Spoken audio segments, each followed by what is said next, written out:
think the first time I met Fred was when he and his brother were working on the parade control system for Disneyland. He had come up with an idea of how you could follow a parade down through the park and have the music and lighting kind of follow it as it went, which was pretty novel back then. Nobody had tried that. They were ensconced in the attic space above Meet Mr. Lincoln.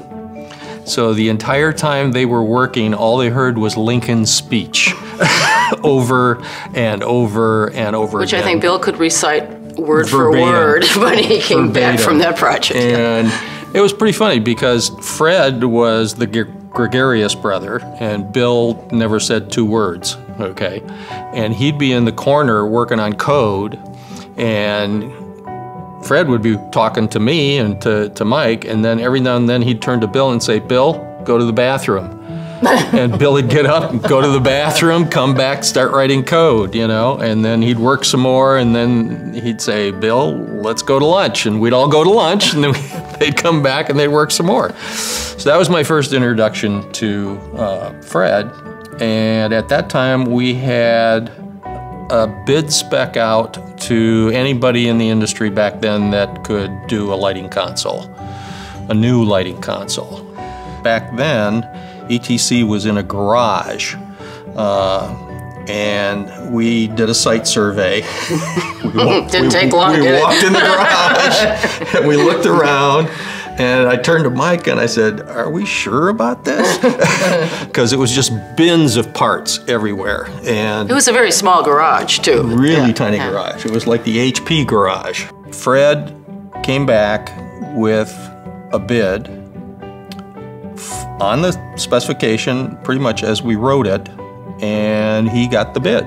He was the only bidder, but he got the bid. I think we had a face panel for the first review, but not operational. Yeah.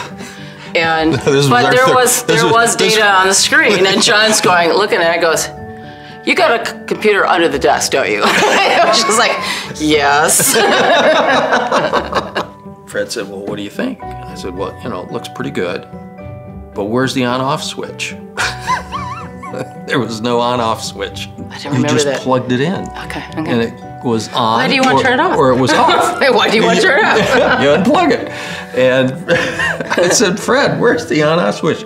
And Fred goes, in typical Fred fashion, "Well, show me where it is in the spec." You forgot that, didn't you? I forgot that part in the spec. I didn't have the on-off switch. So did we have to add that? I don't remember. Yeah, you we did have to add it. Yeah. Okay. And the thing is, during the review of the spec, Fred, you know, challenged every idea that ended up in this console because nobody had asked for it before. And why did I want it? Because it took up space and it required this, that, and the other thing. But ultimately, it turned out to be a really good deal and turned into an expression console. Each one of these consoles probably did somewhere in the neighborhood of 5,000 to 6,000 shows before they were retired.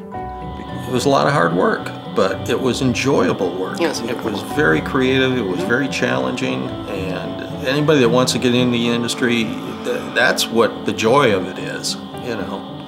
You gotta find joy in your work. Yeah.